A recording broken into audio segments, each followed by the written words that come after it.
Coming into the World War II Gallery, which starts at the Pearl Harbor attack right here. The flag you see here on the wall was actually flying over the cruiser USS St. Louis at Pearl Harbor during the attack on December 7th, 1941. Two common types in use by the U.S. at the time, the Curtiss Hawk P-36 and the Seversky P-35.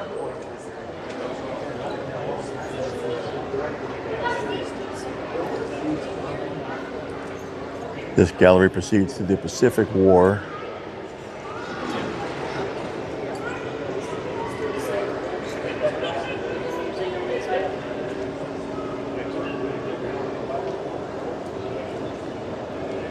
Uniform of the 1st Ace in World War II.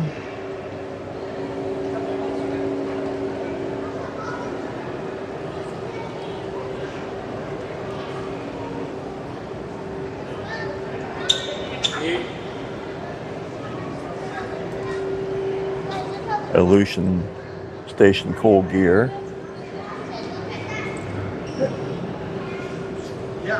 The Douglas B-18, which was the first fairly advanced medium bomber for the U.S., and the Link trainer, designed by Edwin Link.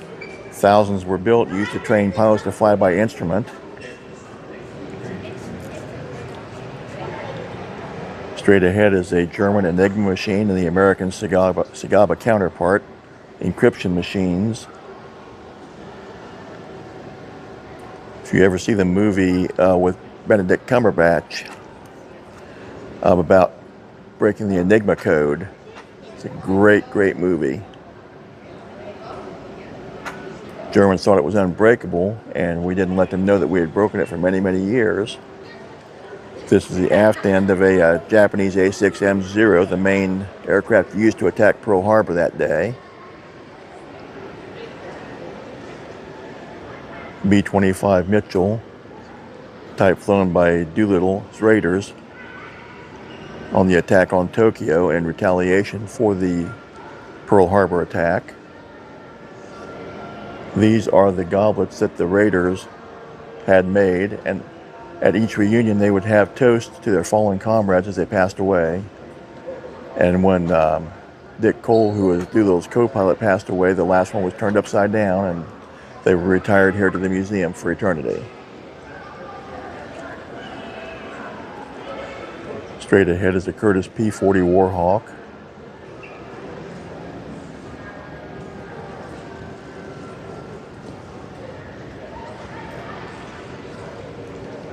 Cutaway of the 2600 Cyclone radial engine used in the B-25 Mitchell.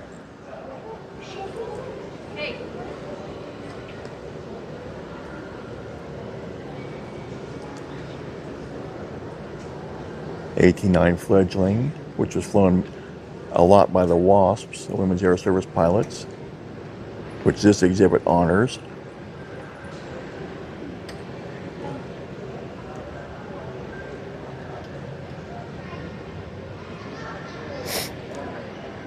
P-63 Air Cobra, which had a mid-mounted engine below and behind the cockpit, ran through a gearbox so the cannon could fire through the prop. Wasn't very popular with Americans and Allies, but the Russians loved it.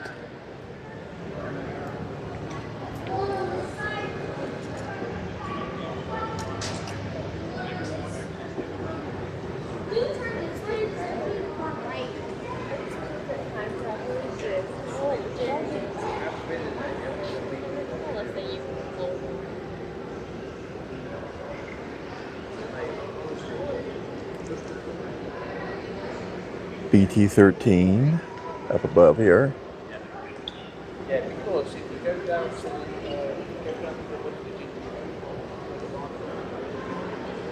This was the type used to train the Tuskegee Airmen. And the Bristol Beaufighter, which is one of the most underrated aircraft. Beautiful aircraft, I think. One of only 13 remaining B-24 Liberators in the world out of almost 19,000 that were built. 1.5 million parts approximately to build one, and at Willow Run during the war, At peak production, they rolled one out the door every 60 minutes, from flat aluminum stock to a finished aircraft in 60 minutes. The Memphis Belle, the first U.S. heavy bomber in Europe to survive 25 missions and return to the States with their crew. 2 movies made about the Belle. The documentary during the war directed by Colonel William Wyler. And in 1990, the feature film starring Matthew Modine, Billy Zane, Harry Connick Jr. that was produced by Catherine Wyler, his daughter.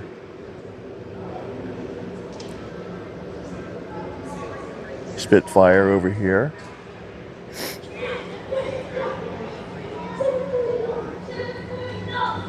A-36 Mustang, which was built on the P-51 frame, but was built as a dive bomber. German Flak Panzer 88 anti-aircraft gun. We're coming up now on the newest exhibit, which is... If you need assistance or have a question, please stop at the information desk.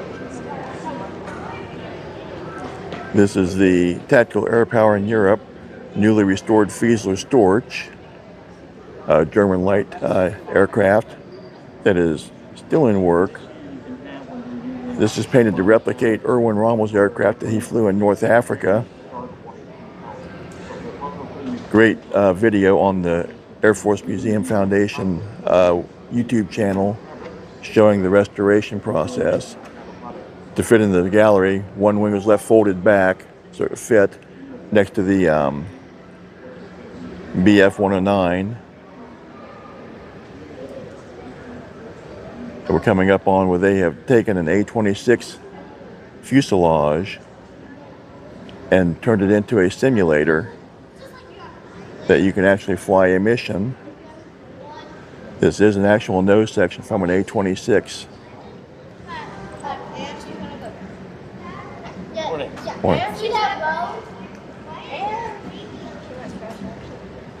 Are you ready?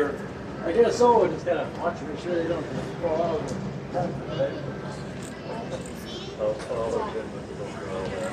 Okay. Yeah, when they're small, you know, they generally have one of the cameras. Sorry.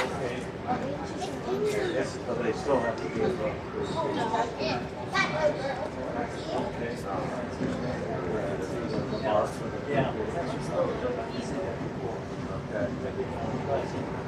Your mission is to strafe a series of tanks, and then after you've completed your strafing run, you actually bomb a rail yard.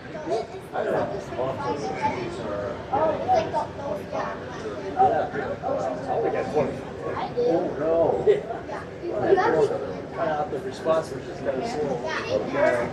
I'll practice it too.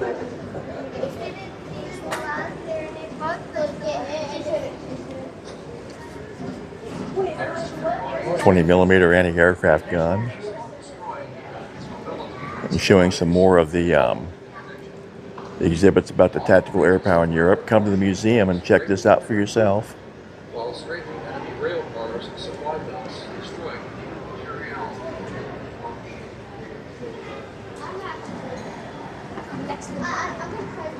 Guys, you have to go around. Yeah. This is sick. Oh, Elijah's just already done it. Yeah. You know.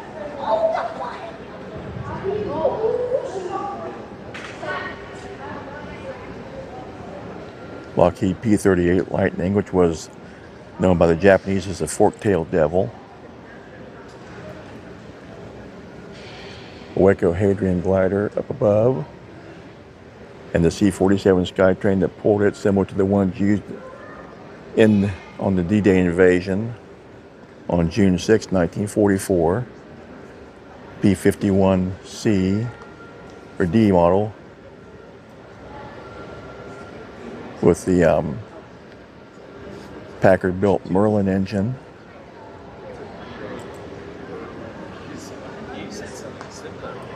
Ju-88 Junkers. The aft view of the B-24 Liberator. The wooden wonder, the de Havilland Mosquito. Another Mustang over here, or a Spitfire, my bad, the Spitfire. The first smart bomb, the German Fritz X, which was radio controlled. And the only rocket fighter ever used in combat, the Messerschmitt Me-163 Comet. World's first operational jet fighter, the Messerschmitt Me-262 Schwalbe or Swallow. And the Junkers Umo 004 engine that powered it was known as an axial flow engine versus centrifugal flow. Every 10 flight hours they had to rebuild those engines. Every 100 they had to replace them because the metallurgy couldn't stand the heat. P-47 Thunderbolt Razorback version. If you look at the way the behind the cockpit, how it goes back down the spine, the D models were what was called a bubble canopy, which improved pilot visibility. The exhibit over here about flying the hump, which was flying supplies over the hump into Burma, over the Himalayas.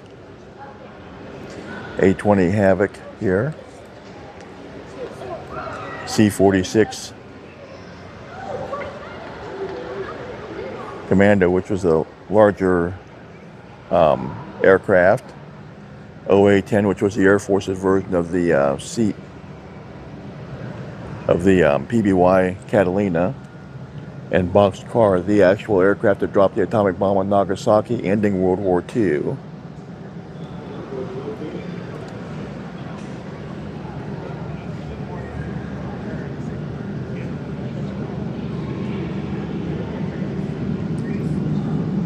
Here to the left is the, I believe this is Nakajima or Kawanishi.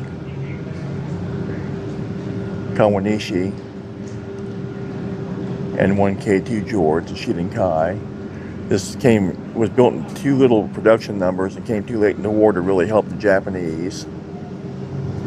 This is the aircraft that took off from Tinian Island that dropped the atomic bomb on Nagasaki. Various military uniforms. Some of these are still being repaired after we had a water leak. P-61 Black Widow straight ahead, and the Oka, which was a Japanese kamikaze aircraft.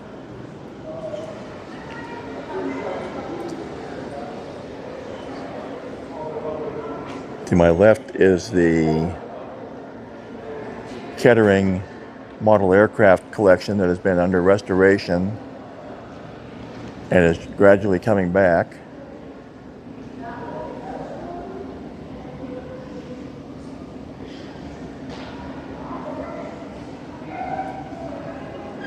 Beautiful exhibit. When they get all the aircraft back, they were sent to modelers across the country to conserve and restore. And hopefully we'll have them all back by the end of the year, back on display.